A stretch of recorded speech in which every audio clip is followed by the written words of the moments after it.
ورحمة الله وبركاته. ازيكم عاملين ايه؟ يا رب تكونوا بخير. النهاردة ان شاء الله ميعادنا مع revision based on unit 5 and 6، مراجعة مبنية على الوحدات الخمسة والستة. مراجعتنا ان شاء الله زي ما اتفقنا بتكون عبارة عن تجميع لأسئلة الامتحانات خلال السنوات الماضية من 2017 ومن وقت نزل المنهج الجديد بتاعنا لحد السنة اللي فاتت. عفوا. فإن شاء الله مش هيخرج من الامتحان.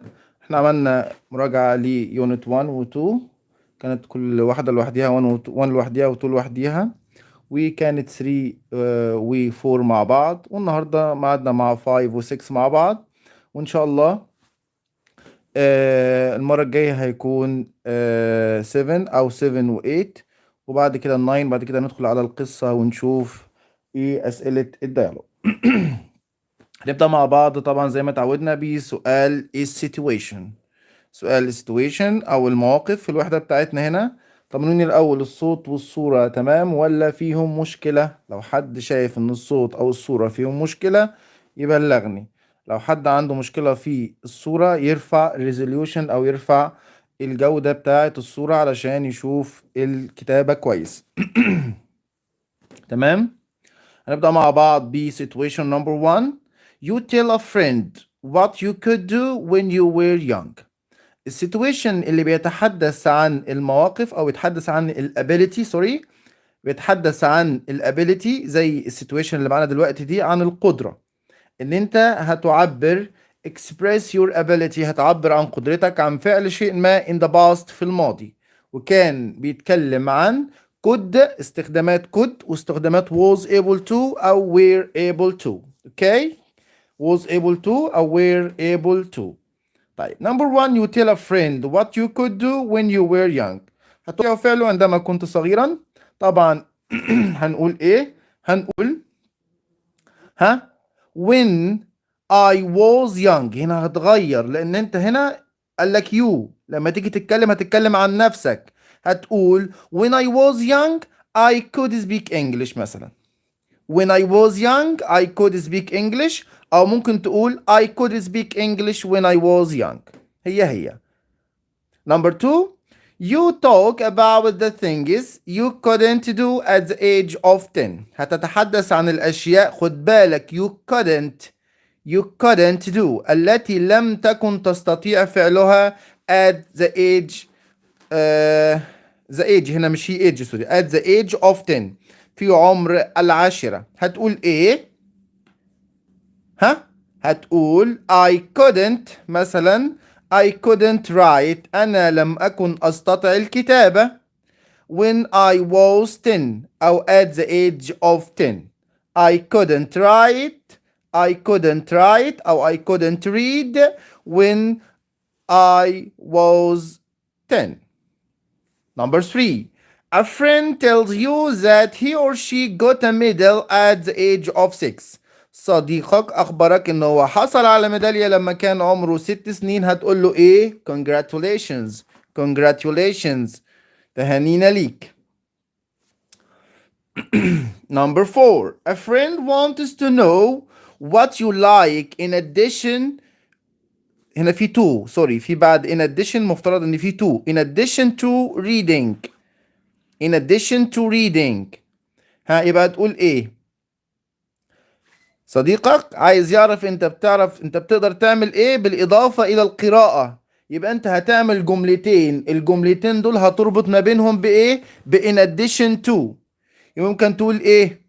I like مثلا playing sports.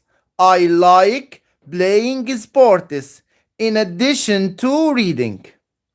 هتقول كده تاني I like playing sports in addition to reading.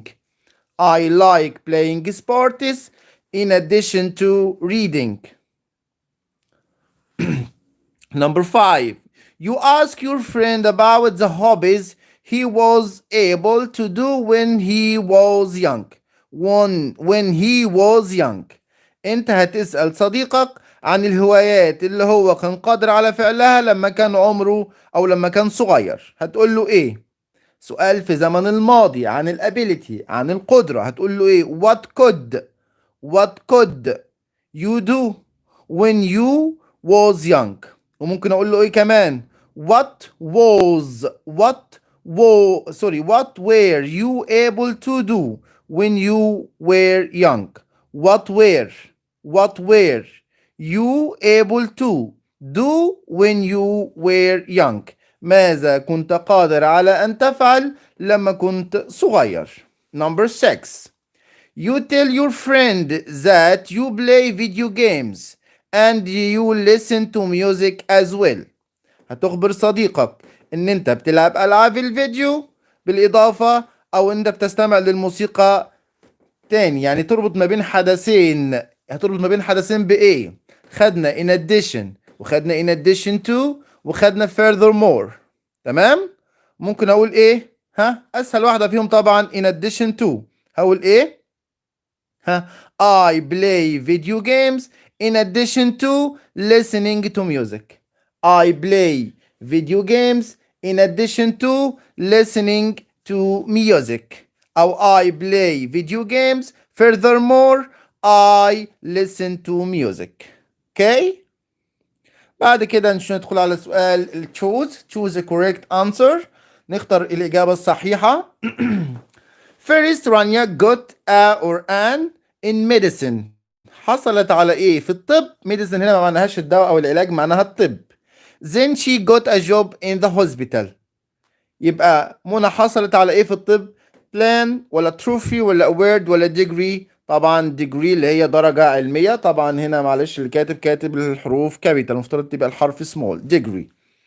My brother is very good at math. He does many space correctly. طبعا احنا خدنا الفعل do او does او did بيجي مع المسائل الحسابية. do sums correctly. do many sums. number A. do many sums correctly. Okay. Number 3. Which university did your mother space from? From Banha University. يبقى which university did your mother graduate. Very good. Number C. graduate يعني ايه graduate؟ تخرج. أي جامعة تخرجت منها والدتك. Number 4. He designed an amazing skyscraper. That's great. encourage ولا entertain ولا interrupt ولا invent. هنا هتكون احنا متعودين ان احنا نقول ايه great achievement ولكن هنا هتبقى great invent يعني انجاز عظيم او ابتكار عظيم. هنا معناها ابتكار عظيم. وممكن تبقى great invention وممكن تبقى great achievement. كلهم صح. Number 5. A student gets a space for completing a university course. الطالب حصل على ايه بعد استكماله الكورس الجامعي او دراسته الجامعية؟ هيحصل على ايه؟ كاب ولا تروفي ولا ميدال ولا ديجري؟ طبعا هيحصل على درجة علمية ديجري. A sports team might win. A sports team. خد بالك هنا قال لك sports team الفريق الرياضي. sports team الفريق الرياضي. الفريق الرياضي ده هياخد ايه؟ الفريق الرياضي زي ما احنا شايفين كده مع بعض. ديجري ولا تروفي ولا واي فاي ولا سمارت فون؟ طبعا هياخد تروفي. سوري احنا مظبوط تروفي at the end of the competition. يبقى win a trophy at the end of the competition. Number 7. My friend got. صديقي حصل على space for winning a race. حصل على ايه في او على فوزه في السباق؟ حصل على ايه؟ ميدال ولا ميتال ولا ماني ولا جوز؟ طبعا هتبقى ميدال. خد بالك الفرق ما بين ميدال وميتال. ميدال اللي هي الميدالية وميتال اللي هو الشيء المعدني. My grandfather was very intelligent and got several sums, words, brains, months. طبعا هتبقى حصل على several awards جوائز عديدة. number B. several awards. The Nobel Prize are space given to the great people. جايزة نوبل بتكون ايه؟ عظيم بيعطى للناس العظماء. بتكون award ولا degrees ولا medal ولا presents؟ طبعا هتبقى award جائزة. آية is a 6-year pupil. 6-year way old heavy age long. طبعا 6-year old. طبعا هنا حد يسالني يقول لي 6 year يا مستر، مش مفترض تبقى 6 years؟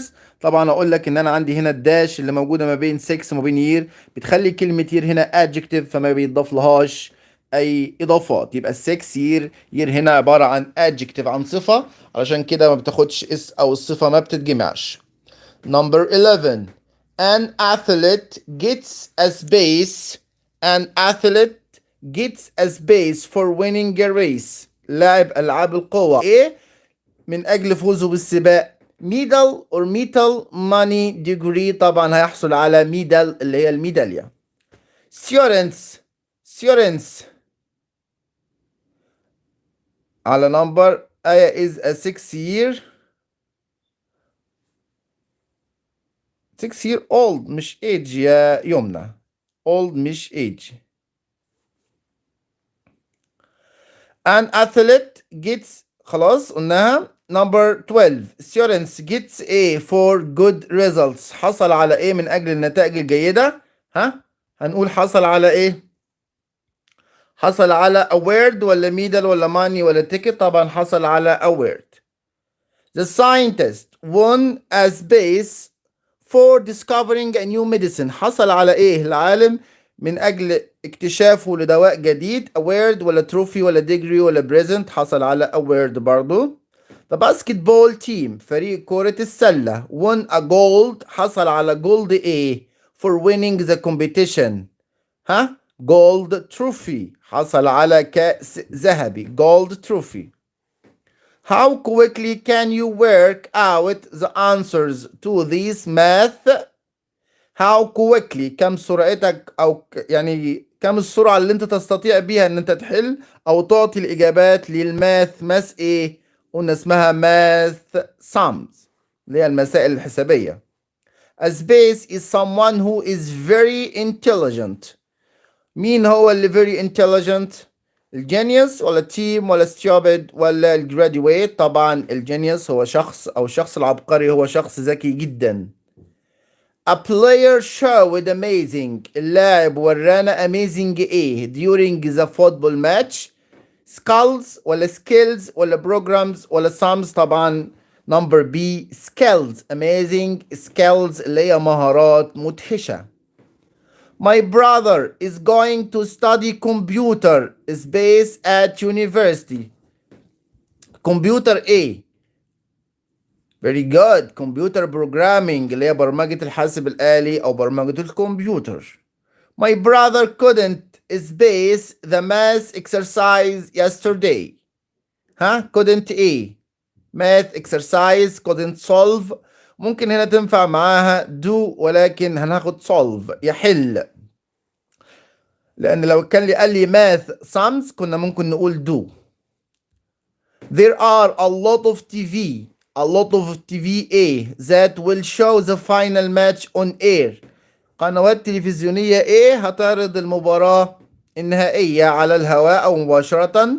هتبقى تي في. اوعى تختار بروجرامز، غلط. تي في channels اللي هي نمبر A. تي في channels قنوات تلفزيونية هتعرض، مش برامج تلفزيونية هتعرض. This course will help you to your English. الكورس ده هيعمل لك ايه عشان اللي تعمل الانجليزي بتاعك؟ هيعمل لك improve. number A improve your English. يحسن اللغة الإنجليزية. علي is genius in math. His English is very good. لغته الإنجليزية جيدة جدا. It helps him to study math to a great number C very good great level. مستوى عظيم. حمدي space me to his birthday party. حمدي space me هيبقى دعاني. asked ولا invited ولا invented؟ طبعا invite اللي هي هنا جاي في الماضي invited يعني دعا، اما invented معناها اخترع. ليلى could read when she was 2. She is a ليلى كانت تستطيع أن تقرأ لما كان عندها 2. She is a genius. team stupid graduate طبعا genius عبقرية. At the age of 11 محمود وائل was a university graduate خريج جامعة. بعد كده هندخل على سؤال الريرايت. سؤال الريرايت النهارده بيتكلم عن قاعدة was able to أو were able to أو could. طبعا هيبقى الجملة فيها could وهيطلب منك تستخدم فيها able to، أو فيها able to هيطلب تستخدم could. هنشوف مع بعض الجمل بتاعتنا كالتالي. نادية could play the piano in an early age. نادية could play the piano in an early age. نادية استطاعت أن تلعب على البيانو أو أن تعزف على البيانو in an early age في عمر صغير أو عمر مبكر. يبقى هنشيل هنا could ونحط to. طب to هتيجي مع المصطلح لوحديها؟ لا، هتيجي معها يا إما was able to يا إما were able to. طب هنا نادية هتاخد إيه؟ تاخد was able to.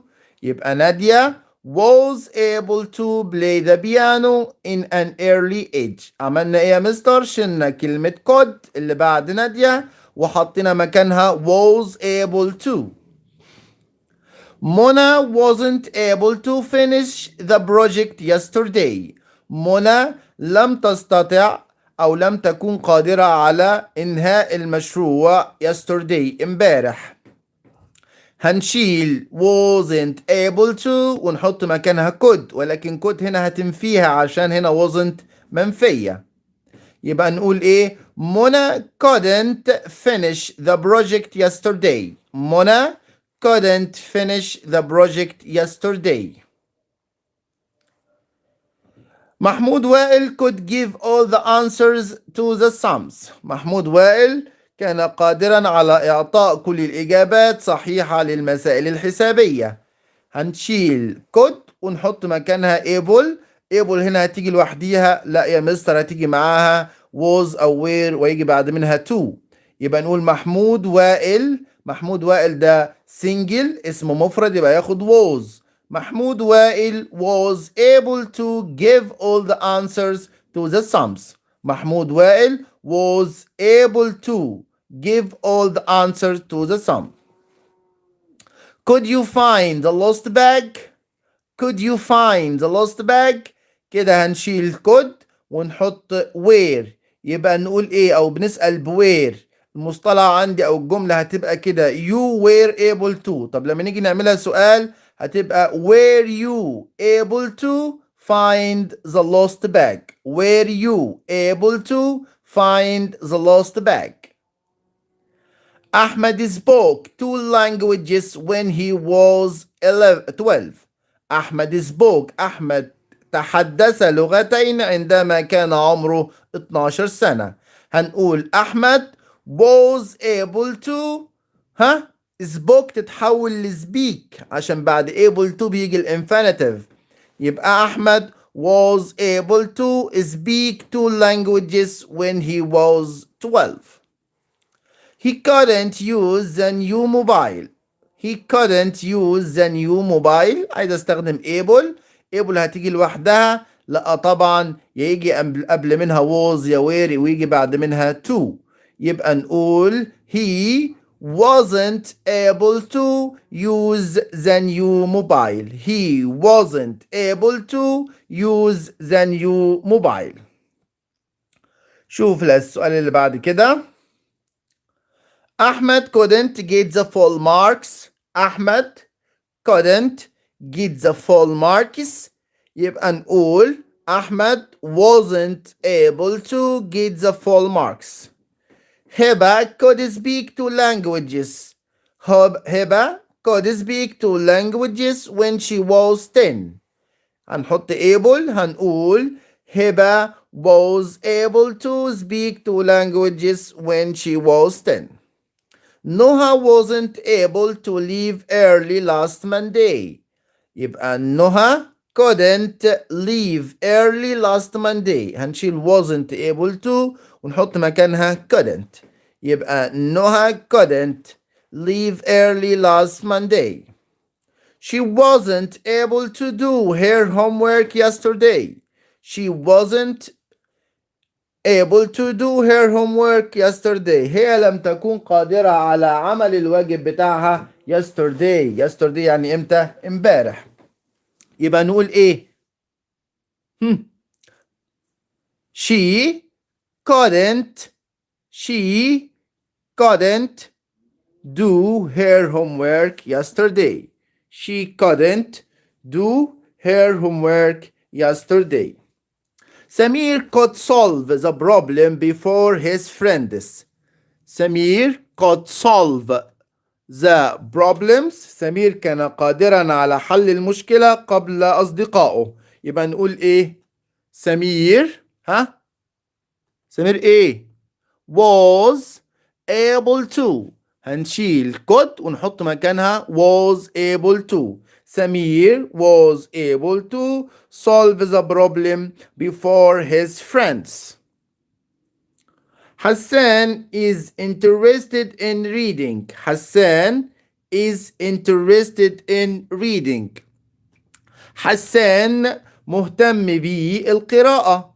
He also writes short stories. هو أيضا بيكتب short stories. كده أنا عايز أربط ما بين الجملتين دول باستخدام in addition. هعمل إيه؟ هربط ما بينهم إزاي؟ موضوع سهل وبسيط ما فيهوش أي مشكلة. هقول إيه؟ حسان is interested in reading. In addition he writes short stories. هشيل كلمة ايه من الجملة التانية؟ هشيل كلمة also. هشيل كلمة ايه؟ also وهتفضل الجملة بتاعتي زي ما هي.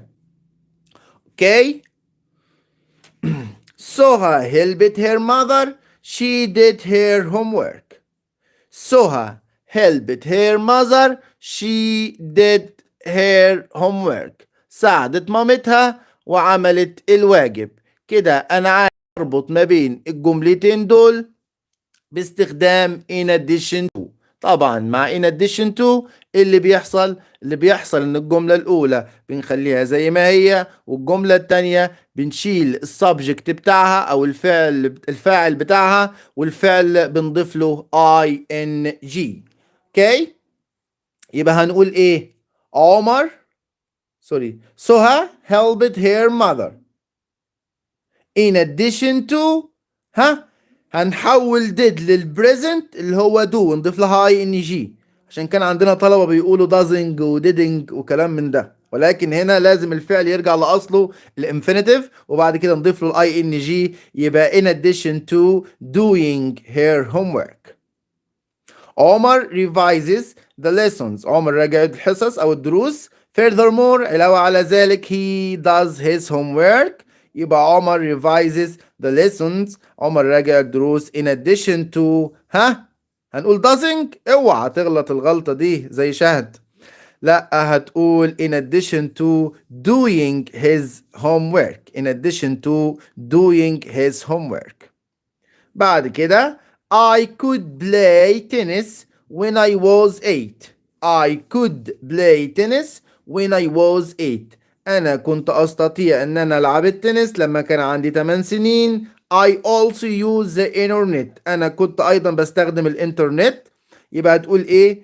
I could play tennis when I was 8. In addition I use the internet. هتشيل كلمة also من الجملة التانية وتحط in addition قبل ال I. I couldn't find the pen that you lost. هستخدم able to. يبقى تقول ايه؟ I wasn't able to find the pen that you lost. Could he repair the car alone? Could he repair the car alone? هشيل could وابدأ الجملة was هتيجي لوحدها. لا طبعا هتيجي مع able to. يبقى نقول ايه؟ Was he able to repair the car alone? Number 18. What were you able to do when you were 12? What were you able to when you were 12? هقول what could you do when you were 12? What could you do when you were 12؟ أنا هشيل able to ملحقتها مين اللي هي الوير واللي هي التو. بعد كده when هيثم was 10 لما هيثم في اتش هنا بعد التي was 10 he had the ability to ride the bike alone. لما هيثم كان عمره 10 سنين هو كان عنده القدرة ان هو يركب العجلة لوحده. يبقى when هيثم was 10 he could ride the bike alone. when هيثم was 10 he could ride the bike alone. هشيل had the ability to كلها تشيلها هتحط could مكان had the ability to. Why couldn't he solve the problem؟ يبقى نقول ايه why wasn't he able to solve the problem. Why wasn't he able to solve the problem. كده نكون خلصنا أسئلة الوحدة الخامسة. ندخل مع بعض على الوحدة الستة ونشوف الوحدة الستة هتبقى معانا طبعا برضو أسئلة situations المواقف. طبعا سؤال المواقف عندي هنا برضو سؤال بيعتمد على قاعدة احنا أخدناها.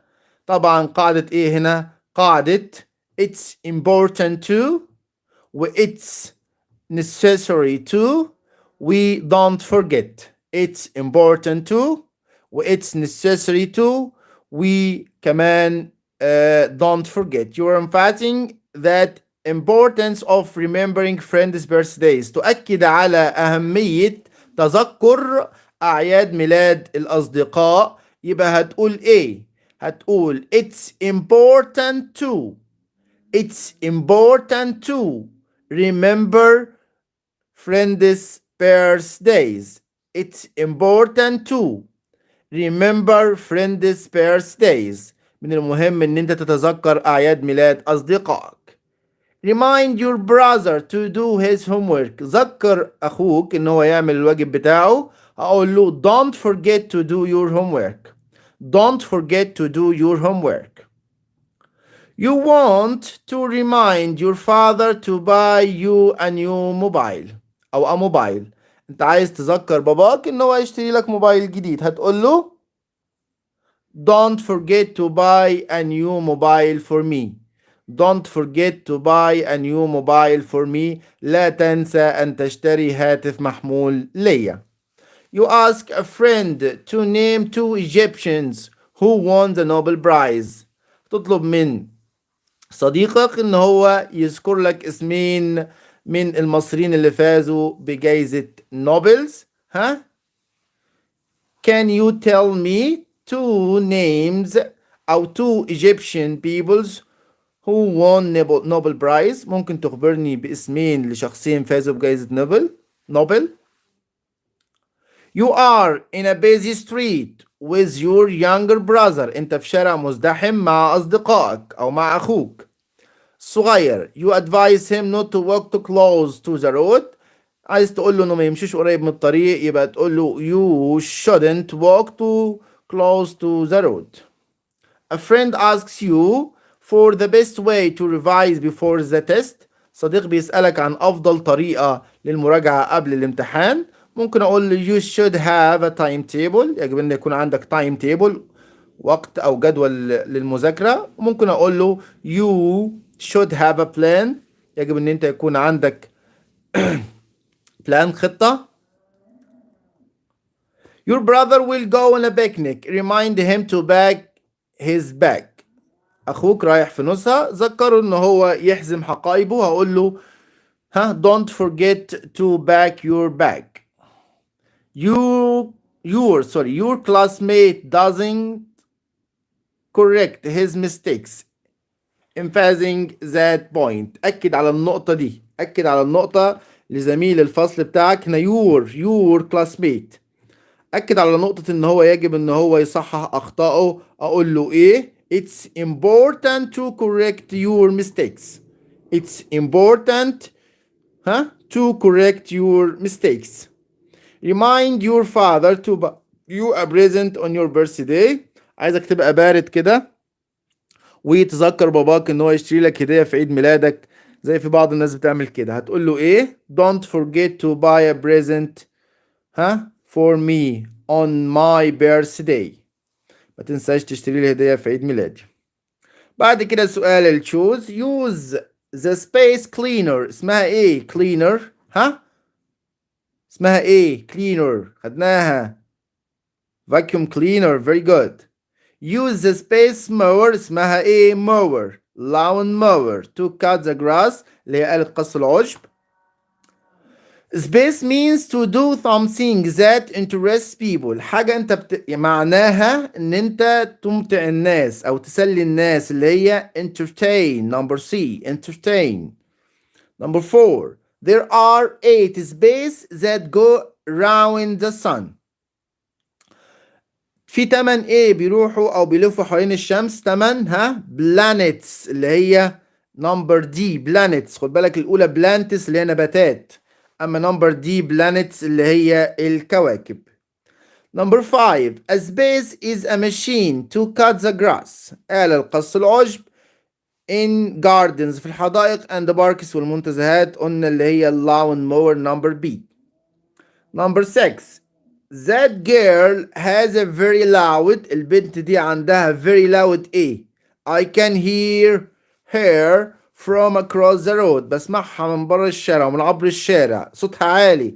عندنا بعض الطلبة ما شاء الله عليهم صوتهم عالي جدا، اللي هم ايه طبعا loud voice اللي هو صوت voice. number 7 I don't want to hear about your. انا مش عايز اسمع عن your ايه problems. personal ولا propose ولا person ولا expert. طبعا personal problems اللي هي المشكلات الشخصية أو المشاكل الشخصية اسمها personal problems، مشكلات شخصية. number 8 I couldn't space my home village after spending 10 years abroad. I couldn't ايه؟ أنا مش قادر ايه؟ unknowing ولا recognize ولا realize ولا decide. طبعا recognize لا يدرك. scientists have used استخدموا ايه for a long time؟ drums ولا volcanoes ولا lawn mowers ولا robots؟ طبعا robots. I could hear him because he has a very loud. انا سمعه كويس عشان هو has a very loud voice. The ancient Egyptians made small boats from. صنعوا قوارب صغيرة من الايه for transporting goods عشان ينقلوا البضائع طبعا من البيبرس اللي هو نبات البردي. ancient Egyptians used. المصريين القدماء استخدموا ايه to move boats forward عشان يحركوا المراكب لقدام. طبعا اللي هي نمبر ايه الأرز اللي هي المجاديف. Egyptians used the Nile to space goods. استخدموا ايه المصريين؟ استخدموا النيل transport. number B transport goods عشان ينقلوا. steam ships and powerful ships. السفن البخارية والسفن الطاقة اللي بتستخدم البترول مالها didn't need. لا تحتاج لإيه؟ الأويل ولا الستيم ولا الويند ولا البترول؟ طبعا لا تحتاج للويند. what's the name of the. ما اسم ايه who made the first radio؟ طبعا الانفنتور المخترع. What is the name of the inventor who made the first radio؟ When water boils لما المية بتغلي we can see بنشوف ايه؟ steel ولا cloud ولا smoke ولا steam؟ خد بالك ما حدش يقول لي smoke ده الدخان ناتج عن الاحتراق، ناتج عن الفاير، ولكن غليان الماء بنشوف منه نمبر دي steam البخار. there was no wind مفيش رياح. used the ايه استخدموا ايه to make the boat to the island ياخدوا المركب للجزيرة. طبعا نمبر دي الأورز اللي هي المجاديف. many people would ناس كتيرة would ايه هيحصل لهم ايه if the crops didn't grow لو المحاصيل ما نمتش. ايه اللي هيحصل لو الزرع ما نطش او لو الزرع ما كبرش واثمر؟ هيحصل starve. نمبر بي الناس دي هتموت جوعا. starve يموت جوعا، يموت جوعا starve.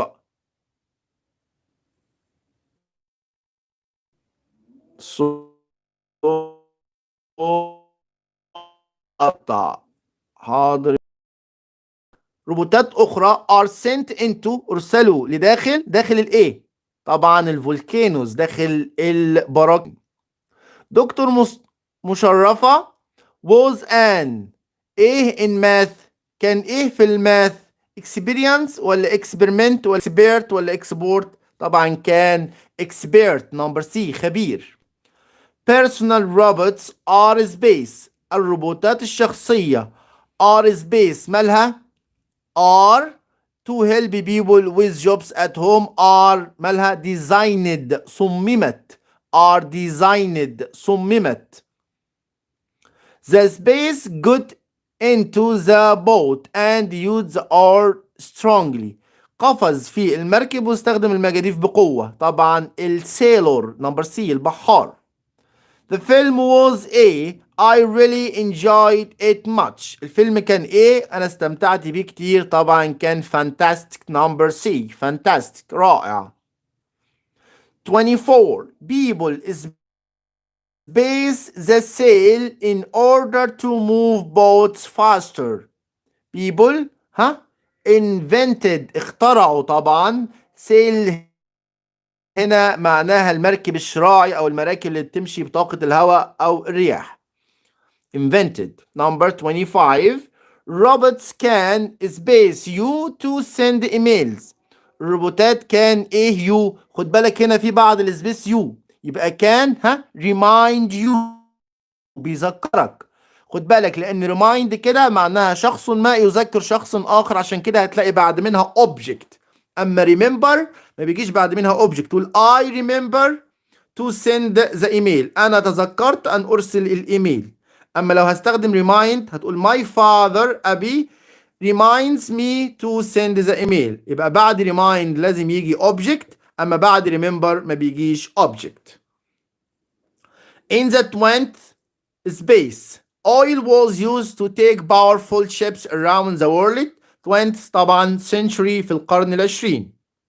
it's better to stay من الافضل ان انت تبقى ايه than make a mistake من ان تفعل اخطاء، يبقى تبقى silent. number D it's better to stay silent than make a mistake، من الافضل ان انت تسكت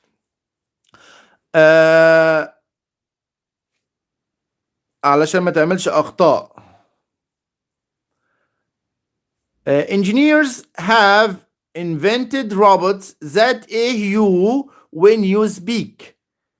المهندسين اخترعوا روبوتات تستطيع ان هي ايه لما انت تتكلم؟ تستطيع ان هي hear you تسمعك. hear you when you speak تسمعك لما تكون بتتكلم.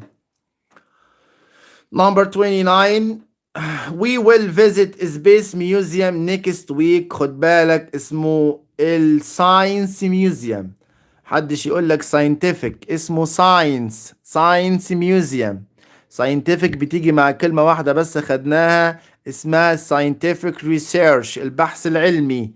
اما ساينس ميوزيوم متحف العلوم. ساينس ميوزيوم احنا عايزين ساينس ميوزيوم متحف العلوم. اما scientific هنا بتكون مع research scientific research البحث العلمي. اما ميوزيوم بيجي معناها ساينس ميوزيوم متحف العلوم. نيجي لاخر سؤال معانا، سؤال الرايت في الوحده دي. سؤال الرايت طبعا في الوحده دي بيتكلم عن الترانستيف والانترانستيف، او بيتكلم عن الجمله اللي بتحتوي على two objects على مفعولين. تمام.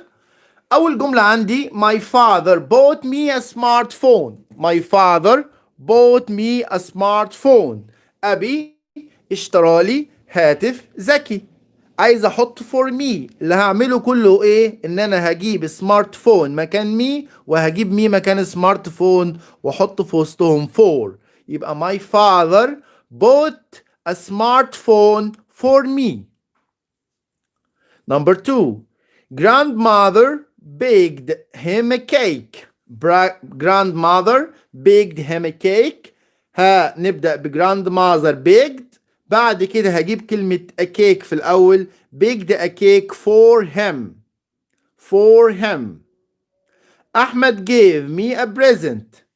يبقى Ahmed gave a present to me. Maha gave her sister a pen. Maha gave her sister a pen. يبقى Maha gave a pen to her sister. The sons bought their mother a present on her birthday. The sons الأولاد اشتروا their mother اشتروا لوالدتهم. بين المفعولين هنا المفعول الأول their mother والتاني a present هنعكسهم نجيب a present في الأول ونحط for وبعد كده نقول their mother. الجملة هتكون كالتالي: The sons bought a present for their mother on her birthday. My cousin sent me an email yesterday. My cousin sent an email to me yesterday. Yasser bought me a present. يبقى ياسر bought a present for me. Ala gave Mona a book. Ala gave Mona a book. يبقى نقول Ala gave a book to Mona. Then brought their mother some flowers. الأطفال أحضروا their mother ده المفعول الأول عندي و some flowers ده المفعول الثاني. يبقى نقول the children brought some flowers for their mother. The owner sold the house to Ahmed. The owner sold the house to Ahmed. يبقى نقول the owner sold Ahmed sold Ahmed the house. احنا عكسنا هنا هنجيب المفعول العاقل في الأول وهنشيل to ونحط the house في الآخر. يبقى نقول the owner sold Ahmed the house. Grandmother baked him a cake. جدته أو الجدة خبزت له كيكة. يبقى نقول grandmother baked a cake for him. I sent the manager the final report. يبقى نقول ايه؟ انا ارسلت الفاينل التقرير النهائي. يبقى I sent the final report the final report to the manager. Did you buy me that phone? يبقى نقول ايه؟ Did you buy that phone for me? Did you buy هنجيب المفعول غير العاقل في الأول اللي هو that phone وبعد كده for وبعد كده me. Did you buy that phone for me? Mona offered هالة. منى عرضت على هالة a cup of tea. عارفة هالة بتحب الأكل فعرضت عليها كوباية شاي أو فنجان من الشاي. يبقى Mona offered a cup of tea to هالة. Maya gave her sister a pen. مايا أعطت أختها قلم. يبقى نقول Maya gave a pen to her sister. Maya gave a pen to her sister. كده نكون خلصنا مراجعة الأسئلة على الوحدة الخامسة والوحدة الستة. المراجعة بتاعتنا معتمدة على تجميعة أسئلة اللي جت في امتحانات السنين اللي فاتت. زي ما انت شايف كده هتلاقي كل سؤال قدامه السنة اللي جه فيها قبل كده. ولو سؤال من الكتاب المدرسي او البراكتس تيست اللي موجود في الكتاب المدرسي بتلاقي قدام منه كلمة WB اللي هو الورك بوك. فان شاء الله اسئلتنا مش هيطلع منها الامتحان ولكن محتاج منك انك تراجع. الاسئلة موجودة كبيبرز كورق من غير الفيديو ده على جروبنا على الواتساب وعلى جروب الفيسبوك اللي هو انجلش فور فان او الانجليش شكل تاني مع مستر محمود.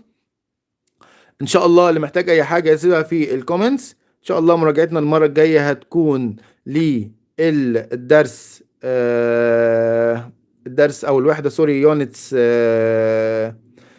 and 8 او ممكن يونت 7 لوحديها ولكن ده هيعتمد على اننا نخلص الورق. ان شاء الله الورق هيكون نازل على جروب الواتساب او على جروب الفيسبوك او بينزل هنا برضو على قناة اليوتيوب في المنشورات في وقت قريب جدا. بنزل لكم الورق قبل ما نعمل اللايف بيوم او بيومين، بحيث انك تحاول تحل الورق لوحدك الاول، والحل بيكون للمراجعة. اتمنى تكونوا استفدتوا، ولو مطلوب اي حاجة او محتاجين شرح اي حاجة ان شاء الله سيبوها في الكومنتس، وان شاء الله اقدر افيدكم بيها. كان معكم مستر محمود ممدوح من جروب انجلش فور فان، والسلام عليكم ورحمة الله وبركاته.